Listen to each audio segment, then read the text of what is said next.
if you've got your Bibles handy, you can turn to Luke chapter 7, beginning, I think it was 11, wasn't it? Beginning at verse 11. And it's the story of Jesus and the widow of Nain. Now, we have got two pictures today from Maddie. The first picture shows... Just checking I've got the right one first. The first picture shows the beginning of the story when Jesus meets the widow of Nain as he approaches the gate of Nain. So you can see the people in the picture. There was quite a crowd around. Lots of people were there, and I'm going to explore that story. I'm going to look today at Meekness and Majesty. Thank you very much, Dave and Jackie, for leading us in that classic little number from Graham Kendrick. That was beautiful, and that's what I want us to focus on today. We're about in the middle of our series. We're looking at Luke's Gospel between now and, well, we finished just after Christmas. So it's the sort of this season we're looking at Luke's Gospel. And we are looking at some of the things that are particular to Luke. Our title is Evidence for Everyone, and it's about two of the things that Luke focuses on. One is Jesus's care for minority people and for those who are marginalized. We've looked at his care for women, and today we're looking at someone who is a poor widow, so we'll be examining that. People who are in the lower classes of society and his care and compassion for them. And evidence of what Jesus did on earth, clear evidence of what he did, how he died, and how he rose from the dead. So let's look at the story. I'm going to focus first of all on verse 13.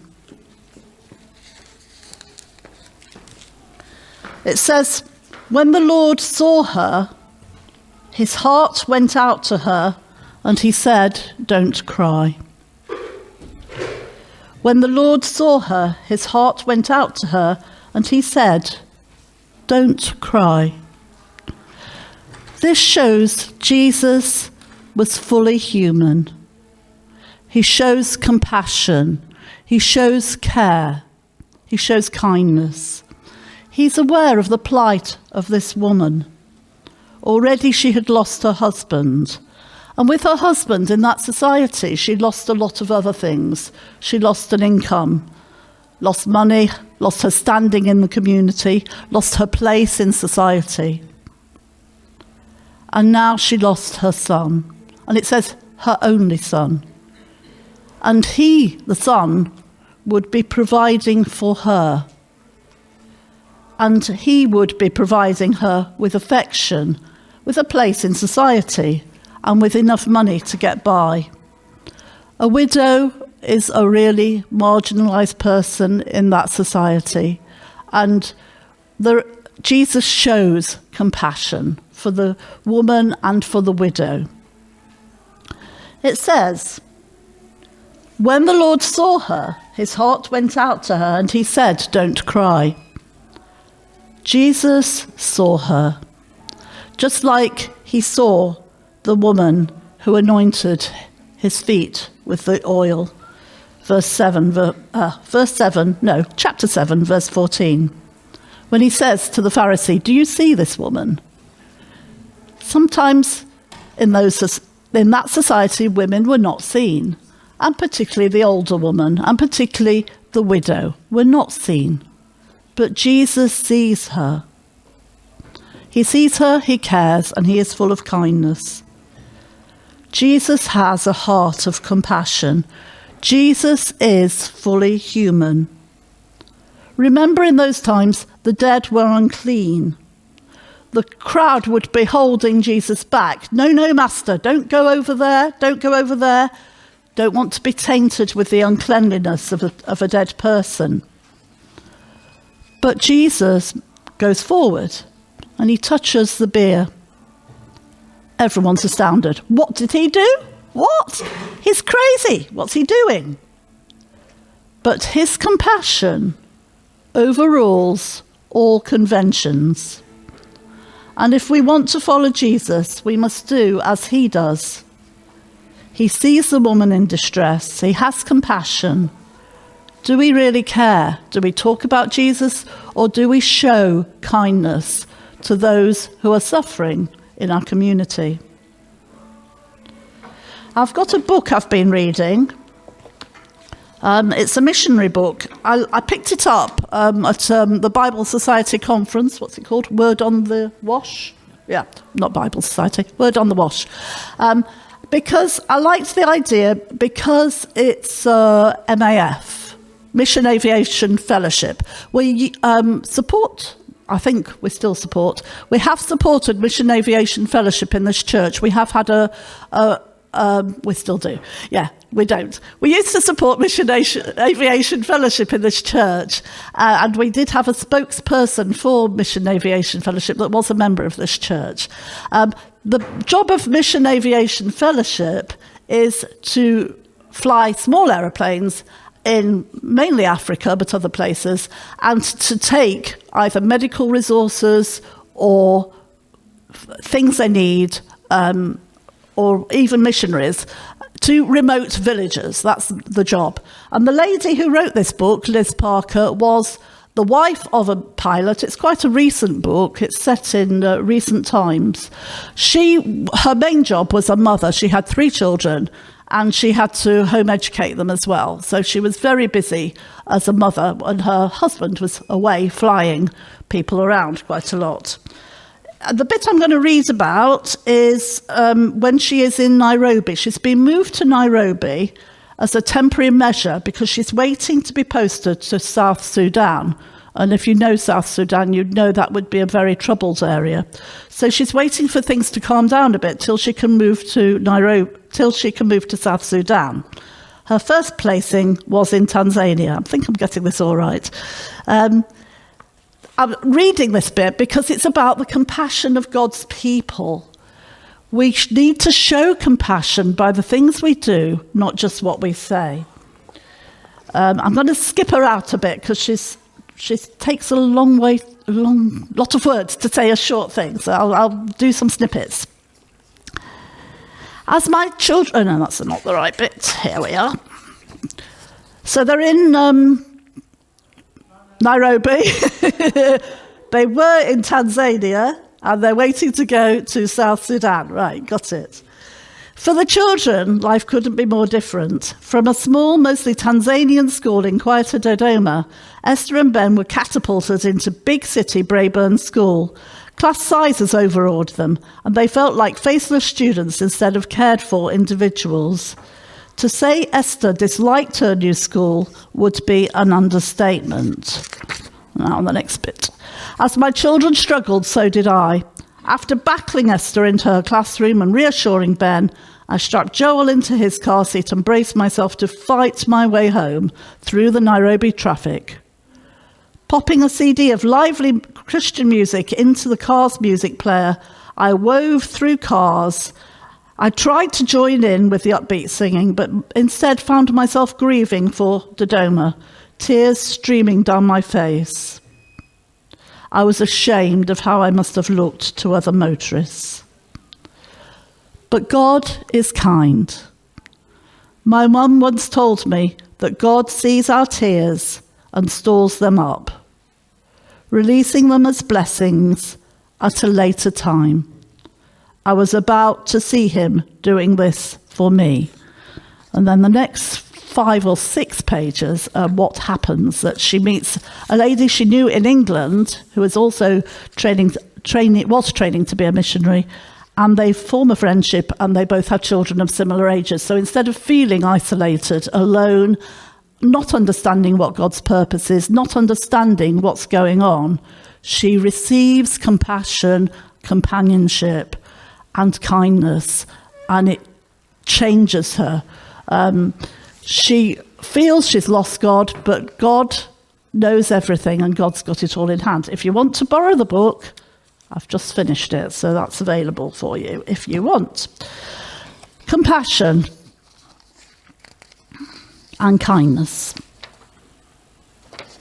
But let's look at what happens next. Jesus touches the bier and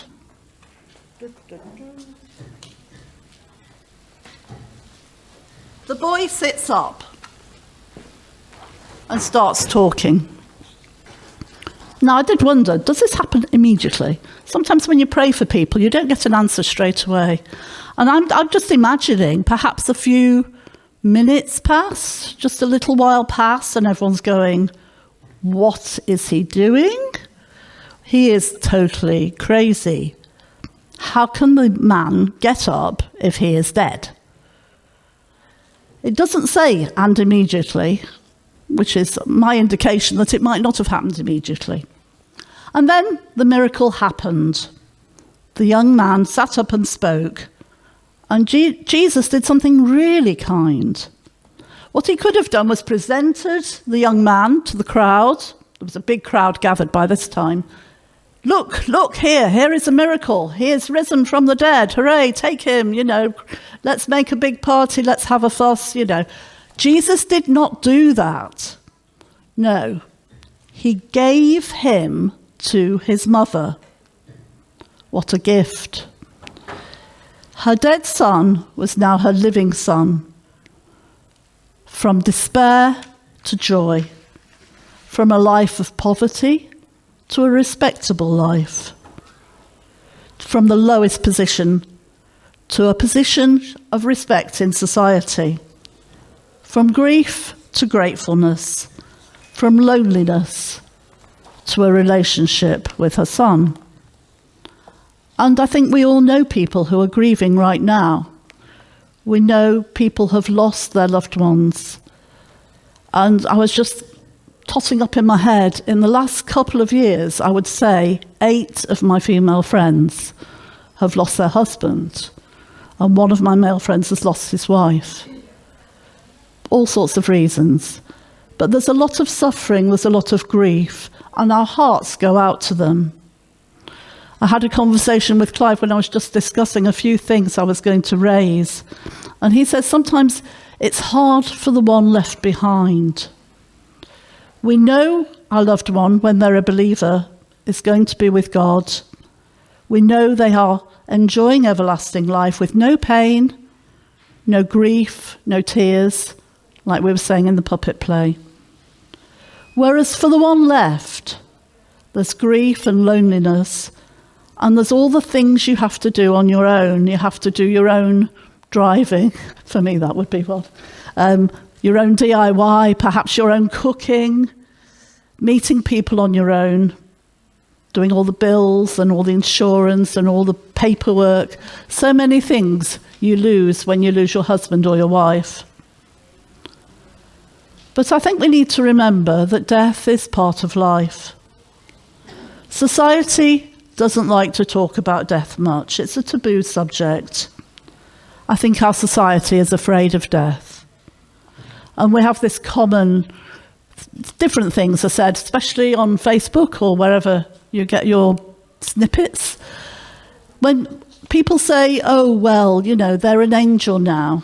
When we die, we become angels. And that is something that Matt has addressed in one of his God questions, which you can find on YouTube if you look under the King's Church Wisbech. We answer some of the common questions that people ask. No, we don't become angels when we die. Jesus has compassion, but he also has power over death and life. So he raised the young man from death. Jesus didn't raise everybody from death. In fact, in the whole of the Gospels, we can only find 3 examples of people he raised from the dead. You probably know who they are. This one, we don't even know the name of this young chap. Jairus' daughter, and Lazarus. Yeah, those are the 3. And each one of those eventually died. Being raised from the dead wasn't permanent. This act opened people's eyes. They said, God has come to help his people. They recognized this as a messianic miracle. This was an example that Jesus was the Christ. He was the Son of God. He had come to save his people. And it's also a precursor that Jesus himself will overcome death. Jesus rose from the dead, and he lives forever. Although he died, he only died and stayed dead for 3 days. After that, he rose from death, and he has overcome death. And we are overcomers as well. Quick look at Thessalonians. 1 Thessalonians 4. When it talks about the dead will rise, there's quite a chunk of it. Oh, it starts 1 Thessalonians 4, verse 13. I'll just read a snippet. Brothers and sisters, we do not want you to be uninformed about those who sleep in death, so that you do not grieve like the rest of mankind, who have no hope. For we believe that Jesus died and rose again, and so we believe that God will bring with Jesus those who have fallen asleep in him. So there's a bit more, so you can look that up if you want to know what happens at the end times and what happens to those who have died before Jesus returns. So I'm saying, in this miracle, Jesus shows he is Christ. And this is where we get to the majesty part. I've talked about the meekness, and now I'm talking about majesty. Now, in those times, they were expecting a warrior Messiah. They were expecting a warrior prince to free Israel from the Roman occupation.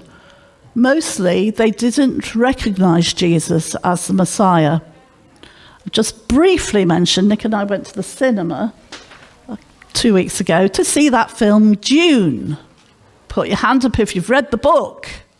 Oh, good. And if you've seen the other film, the first film, oh, well done, Keith. Right, you better get up here and tell us what it's all about. It's a pretty complicated film. It's a science fiction film set in the desert. But I'm just going to point out one fact. The hero of the film is being hailed as the One. He is the one they have been waiting for. So he is a bit like a Messiah figure, but he has to lead them into battle in order to be the One. And this is why people did not recognize Jesus as the Messiah, because he did not come in might and power and authority. He could have come in glory and splendor. Think about Christmas. How did Jesus arrive? There literally was no room for him.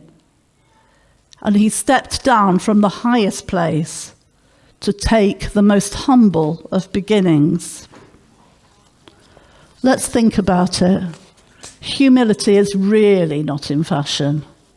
It really isn't. Taking the lowest place, thinking of others more than ourselves, not occupying our minds all the time with my plans, what I want, what I'm going to do, my ambitions. And Jesus shows humility. He stepped down. If we look at Philippians 2, we were studying Philippians last year, I think, and this is a really famous bit. Philippians 2, who being in very nature God, did not consider equality with God something to be used to his own advantage. Rather, he made himself nothing by taking the very nature of a servant, being made in human likeness, and being found in appearance as a man, he humbled himself by becoming obedient to death, even death on a cross. Jesus is our pattern. Jesus shows complete humility. Jesus came to die.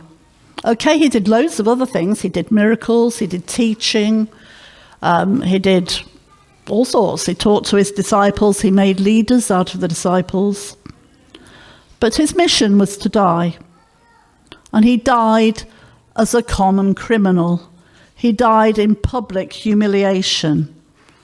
Let's consider how Jesus was born. He was born into poverty, into a very, very humble beginning. He died literally with nothing. No respect, no clothes, hardly any clothes, no grave. That's our God. What an amazing God. By his death, we are freed from death. This passage shows us the compassion, the kindness, the caring kindness of Jesus. But it also shows he is Christ. He has power over death.